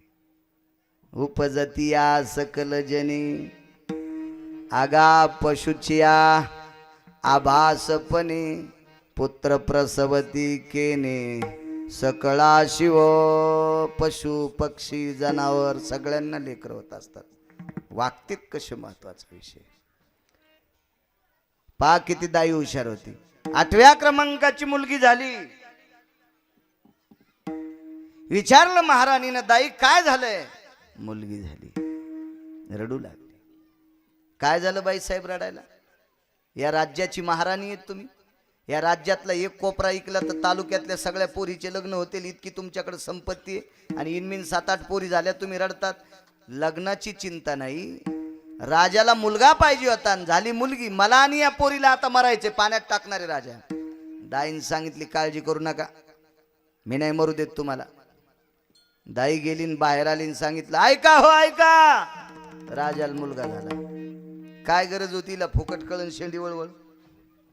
राजाला मुलगा झालाय. इतका आनंद. संध्याकाळी मुलगा झाल्याला रात्रभर झोपलं नाही. दावी हातपाय धुतले, तशीच आमच्या एका महाराजाच्या घरी गेली. महाराजाला सांगितलं, महाराज सकाळी तुम्हाला नाव पाहायला बोलणार आहेत, पंचांग पाहाला, तुम्हाला महिषपदी तुम्हाला खोटं बोलावं लागतंय. हे म्हणलं बाई आयुष्यभर मी खोटं बोललो नाही, कशाला काय सांगू आता संतांचे उपकार, कशाला खोटं बोलू. तिनं सांगितलं तुम्ही जर खरं बोललात तर 3 मरत येत आणि तुम्ही खोटं बोललात की 3 वाचत येत. कसं, राजाला मुलगा पाहिजे होता आणि मुलगी झाली, मी सांगितलं मुलगा झालाय, आणि तुम्ही जर म्हणले आता मुलगी झाली तर राणीला पाण्यात, मुलीला पाण्यात, आणि खोटं बोलल्यामुळं मला पाण्यात. आणि ते म्हणले त्याला कळाल्यावर मला बी पाण्यात न. ते म्हणले जेव्हा कळन तेव्हा कळू द्या, पण सध्या कळूच द्यायचं नाही. त्यांनी सांगितलं पोराचे कपडे घाला, तेव्हापासून पोरी पोराचे कपडे घालायला.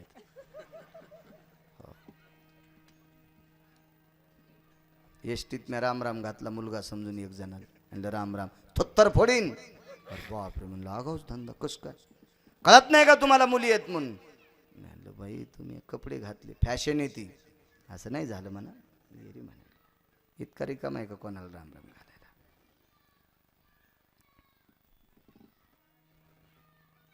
कपडे घातले, बोलीला आमच्या महाराजाला पंचांग दाखिलं. पहा म्हणे नाव, काय सांगायचं राजे साहेब, तुमचं नशीब इतकं गोड आहे. तुम्ही जनतेवर जसं प्रेम करतात, आई लेकरावर प्रेम करते, अशा कोटीपटीनं जनतेवर प्रेम करणारा मुलगा तुमच्या पोटी जन्माला आलाय. सुंदर मोठेपणी राज्य सांभाळील, पण दुःख एका गोष्टीचं काय, त्याचं लग्न होस तर तुम्हाला पाहता येत नाही. राजा म्हणला मी मरूस तर पाहत नाही, पण झालंय ना, झालं काय हरकत नाही. कन्या पोरीलाच पोराचे कपडे, किती दिवस धकलं बापू, फक्त लग्न होस तर. राऊत बोलवले, ठाकूर बोलवले, आणि सोयरीक केली पोराची. कोणासोबत, मुलीसोबत. आणि ही कोण आहे, फक्त कपडे मुलाचे, आहे कोण, आणि पुढून कोण पाहिली, कसा संसार. लग्न जमलंय, पत्रिका पाठवल्या, मंडप लावला, सगळं झालं यथा सांग. आणि मग आमचे देवबाप्पा आले.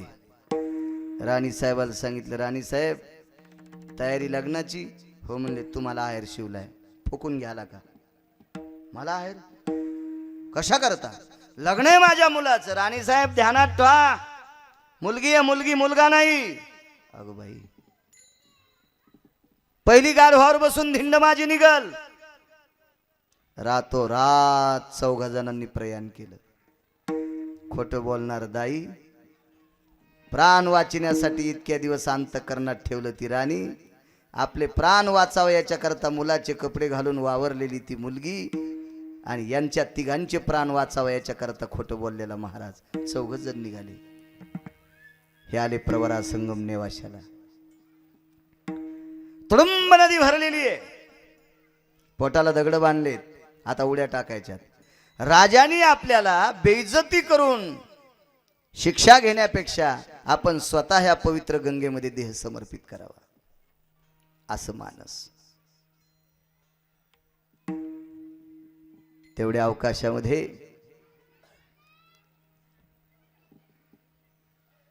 एका ठिकाणी एक योगीराज बसलेले आहेत. त्या योगीराजांचं नाव आहे माऊली महावैष्णव ज्ञानोबराय.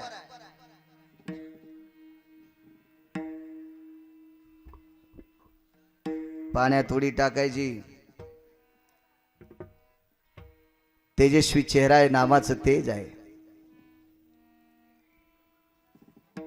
ज्ञानांचे राजे ज्ञानोबराय. अशा तेजस्वी साधूकडे बघितल्याच्या नंतर त्या ब्राह्मणाच्या लक्षात आलं आपण या महात्म्याचं दर्शन घ्यावं. चरणावर दंडवत घातल्याबरोबर माऊली महावैष्णव ज्ञानोबरायांच्या मुखारविंदातून वाक्य पडलं, दीर्घमायु भव. ब्राह्मण हुशार आहे. त्या व्यक्तीने विचार केला, दीर्घमायु भव असा आशीर्वाद दिलाय तो या जन्मातला का पुढच्या. ज्ञानोबरायाने सांगितलं, शब्द माझ्या तोंडातून पडेत, काळजी करू नका, मरत नाहीत, पोटाचा दगड सोडा. ती 10वी पाया पडली. कल्याण मस्तु दीर्घमायु भव अखंड सौभाग्यवती भव, असा आशीर्वाद वरीचे उद्या महाराज लोकांना. विडाला विडाला विडाला विठ्ठल विठ्ठल विठ्ठल विठ्ठल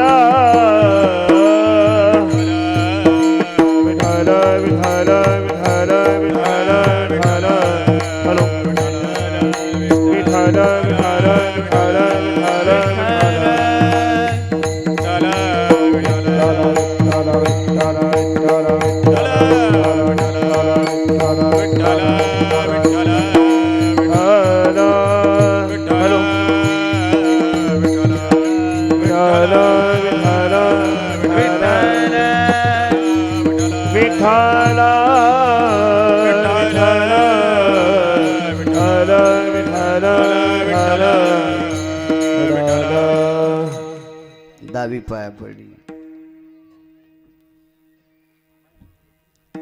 महाराणी पाया पडली. अखंड सौभाग्यवती भव, दीर्घमायु भव. राणीनं सांगितलं पाण्यात कपाळावर कुंकू असताना देहत्याग करते त्या ती सौभाग्यवती आहे, पण दीर्घमायु भव. ज्ञानोबारायने सांगितलं बाई तू कशी मरशील, आयुष्यवंत आहेस तू. मुलाचे कपडे घातलेली मुलगी पाया पडली. पाया पडल्याबरोबर ज्ञानोबारायने पाठीवर हात टाकला. बाळा तुझं कल्याण हो, बाळा तुझं कल्याण हो म्हटल्याबरोबर डोळ्यातून पाणी आलं. ज्ञानोबारायने विचारलं का रडतो रे? मी मुलगी आहे. कोण म्हणते? जी निमिष मात्रे स्त्रियेचा तो केला पुरुषोभा. एका क्षणात मुलीचा मुलगा.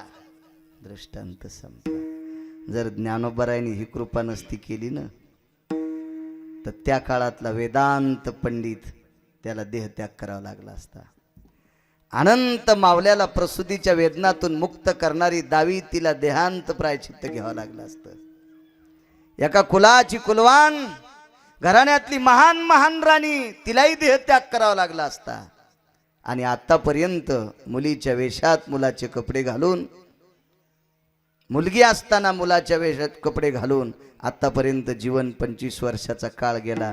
त्याही मुलीला जीवदान द्यावं लागलं असतं, प्राणत्याग करावा लागला असता. पण ज्ञानोबारायच्या कृपेने त्याचे प्राण वाचले. आणि चौथा 5वा संदेश जयतपाल राजाच्या वंशाला कुलदीपक झाला. ही एकमेव कृपा महावैष्णव ज्ञानोबारायांची. विठोबा रखुमाई, जय जय विठोबा रखुमाई.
काय संतांची कृपा आहे. एका बाईनं गौरीला हात लावला की गौऱ्या विठ्ठल म्हणायच्या. ही वार्ता काशीतल्या आनंद आश्रमावर पोचली. तिथले महान जपी तपी अनुरागी संन्यासी महात्मा योगी अशा मोठमोठ्या अधिकाऱ्यांच्या कानावर ती वार्ता पसरली. पाठीमागे बसलेले जसे योगीराज सत्पुरुष, धर्मानाम पवित्रो धर्म संन्यासो पवित्र, अशी जी बसलेली महात्मे आहेत व्यासपीठावर. मागे महान एका योगीराजांच्या आश्रमावर होतो आपण, शिवगिरी बाबांच्या, जिथे ललिता पंचमीच्या दिवशी मुक्त कैवल्य योगीराज सद्गुरु जनार्दन स्वामींचा जन्म उत्सव त्या दिवशी सद्गुरू शिवगिरी बाबांचं दर्शन झालं। आजही या बावंद्याच्या कीर्तनाच्या निमित्तानं या सर्व योगी राजांचं दर्शन माझ्यासारख्या अल्पज्ञानी व्यक्तीला झालं, माझं महत् भाग्य।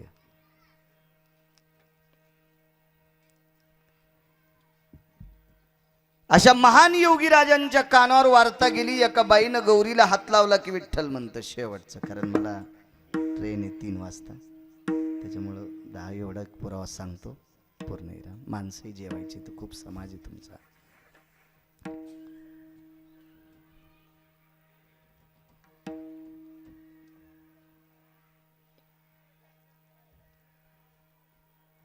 खरंच म्हणे तिने गौरीला हात लावला, गौरी विठ्ठल म्हणते होय। काही लोक नाकारू लागले, काही म्हणे अरे शास्त्र वाचिता वाचिता पानं उलटीता उलटीता आमचे कांडे घासलेत, पण अजून देव स्वप्नात नाही। तिनं गौरीला हातल्यावर गौरी विठ्ठल म्हणती, अहो नुसती गौरी विठ्ठलच म्हणत नाही, विटेवरचा मालकच तिला दळू लागतोय, तिच्या ताटातलं उष्ट खातो। नामयाची जनी कोणती भाव जेवे पंढरी रावती, चला म्हणे पंढरपूरला। हे सर्व आनंद आश्रमातले हिंदी भाषित माणसं तिकडे आले। चलो रे भाई पंढरपूर जाना, केशव माधव से मिलना, पंढरपूर जाना, केशव माधव से मिलना।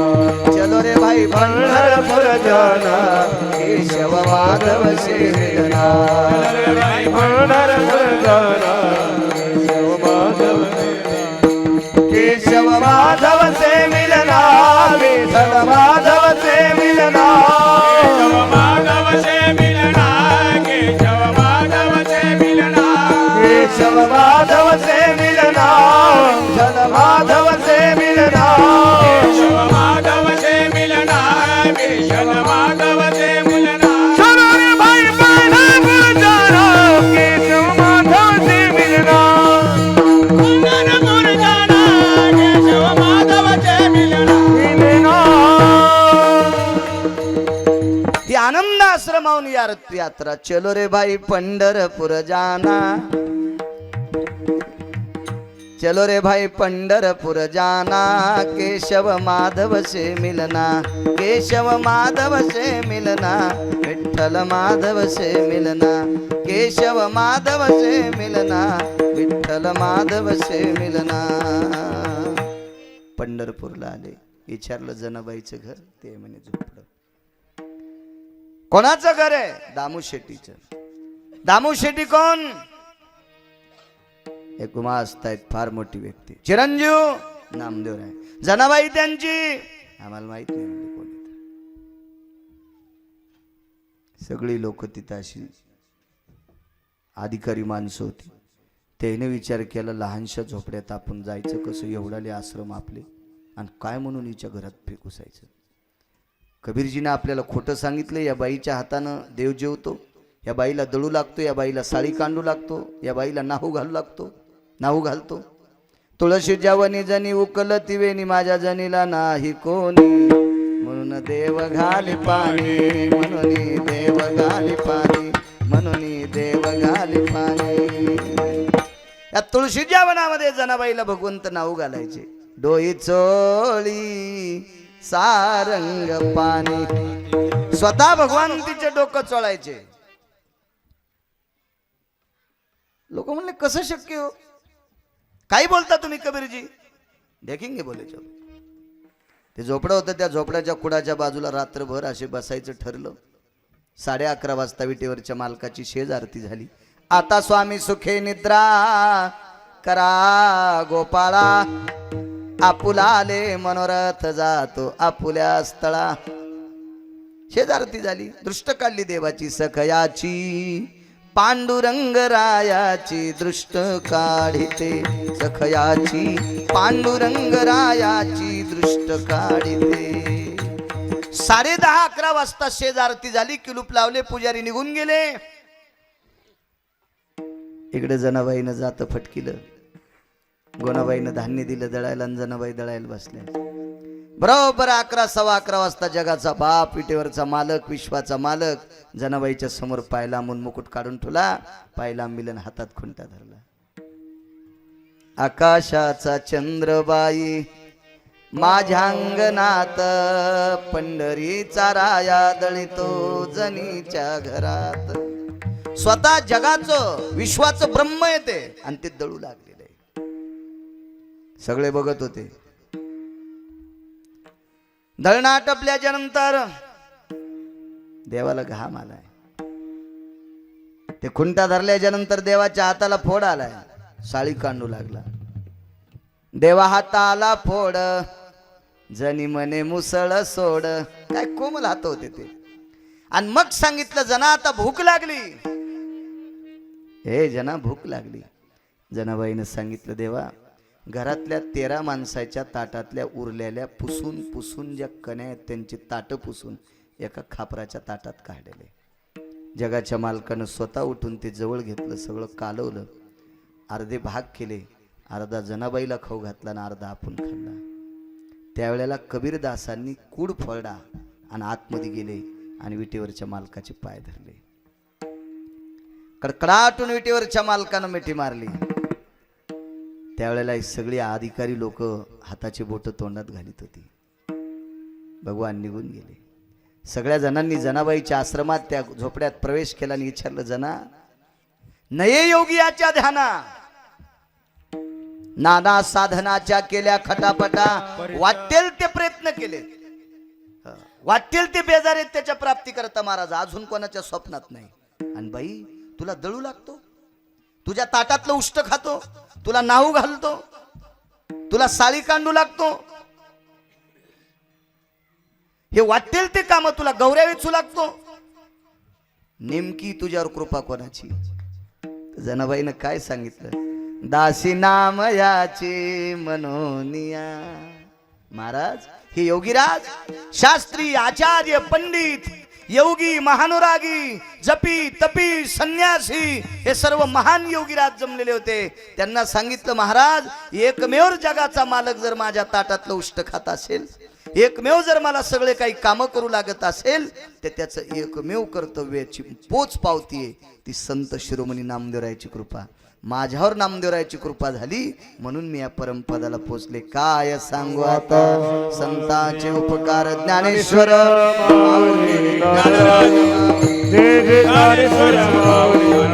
हरी हरी हरी ज्ञानेश्वर माऊली जय जय ज्ञानेश्वर माऊली जय जय ज्ञानेश्वर माऊली. मोठ्या श्रद्धेने चालत असलेला हा साईराज यात्रा कमिटी उत्सव या साईराज यात्रा कमिटीने हा सुंदरसा उपक्रम काढला. आपल्या परिसरातले गोर गरीब श्रीमंत काय असतील श्रीमंत माणसं कसेही मनोज महाराज यात्रेला जात असतील काय नाही ते विमानानं जातील. देवाने त्यांच्याकडे संपत्ती दिलेली आहे. पण तुम्ही ग्रुपनं लोक नेता त्याच्यात एखादा सर्वसामान्य माणूस सुद्धा त्याला ते पेलू शकतंय. आणि तुमच्या या यात्रा कंपनीमुळं सर्वसामान्य महिला असतील पुरुष असतील एखादा वंचित असेल त्याला तो यात्रा तो बघू शकत नाही. पण त्या निमित्तानं तुमच्या ग्रुपच्या निमित्तानं त्याला परवडण्यासारखं आहे. आणि मग तो येतो त्याला त्या ठिकाणचं दर्शन घडतंय आणि त्या दर्शनाचं पुण्य त्याला मिळालेलं समाधान त्या समाधानातलं पुण्य तुमच्याही पदरात पडतंय. म्हणून तुम्ही यात्रा काढता आनंदाची गोष्ट आहे. आणि त्या यात्रेचं आजचं उद्यापन ज्याला आपण माऊंद म्हणतो हे माऊंद विटेवरच्या मालकाने माझ्या संत शिरोमणी नामदेवरायांचं केलं. त्या माऊंद्याला 33 कोटी देवता आधी करून जेवण्यासाठी होत्या. असं सुंदरसं माऊंद नामदेवरायाच्या जीवनात घडलं. तसंच एक आजचं एक माऊंद आहे. तुम्ही सर्वजण जे कोणी जण यात्रेला गेलेले हे ग्रुपमधले आहेत त्यांनी सर्वांनी मिळून आजचं हा माऊंद्याचं आयोजन अन्नदान प्रसाद हे सुंदरसा आजचा प्रसाद आहे विटेवरच्या मालकाचा. या प्रसादामध्ये फार मोठ्या योगीराजांची इथं वर्णीय हजेरी आहे. अशा संतांच्या पदस्पर्शाने पुनीत झालेला हा मंडप या परिसरात आजचं केलेलं हे अन्न नसून महाप्रसाद आहे. सर्वांनी या महाप्रसादाचं सेवन करावं. उपस्थित सर्व पंचक्रोशीतून आलेले श्रोतावर्ग माझ्या माय मावल्या मृदंगाचार्य आदी करून सूर्यगुणीजन मंडळी आमचे महाराज गोड त्यांचा अभ्यास आहे. प्रमाण आसाराम महाराज पाठ आहेत त्यांना छान प्रमाण. कसं होतं कीर्तनात गाता किती चांगलं येते त्याच्यापेक्षा पाठांतर किती महत्त्वाचा भाग आहे. असं का वा छान आहे. लगेच कळतंय ना खान तशी मातीत तशी लक्षात आलं. चांगल्या माणसाची लेकरं चांगलेच होत असतील. सोन्याच्या पोटी लोखंड कसं जन्मन. महाराज गोड सुंदर पकवाद वाजिता तुम्हालाही धन्यवाद. परिसर गोड आहे, गोड आहे, गोड आहे. अहो साधं कॅमेरा लावणाऱ्या पोराला माळ घाल म्हणल्याबरोबर त्याने एका शब्दात शिवगिरी बाबांच्या हातानं माळ घातली. किती किती किती चांगलं लेकरू. अहो बापानं सांगितलं तो पोरं ऐकत नाहीत. किती आणि एका साधूवर किती श्रद्धा, किती श्रद्धा. लगेच दुसऱ्या दिवशी त्यांनी मला फोन केला, महाराज बाबाजींच्या हातानं माळ घातली. आनंदाची गोष्ट आहे. वा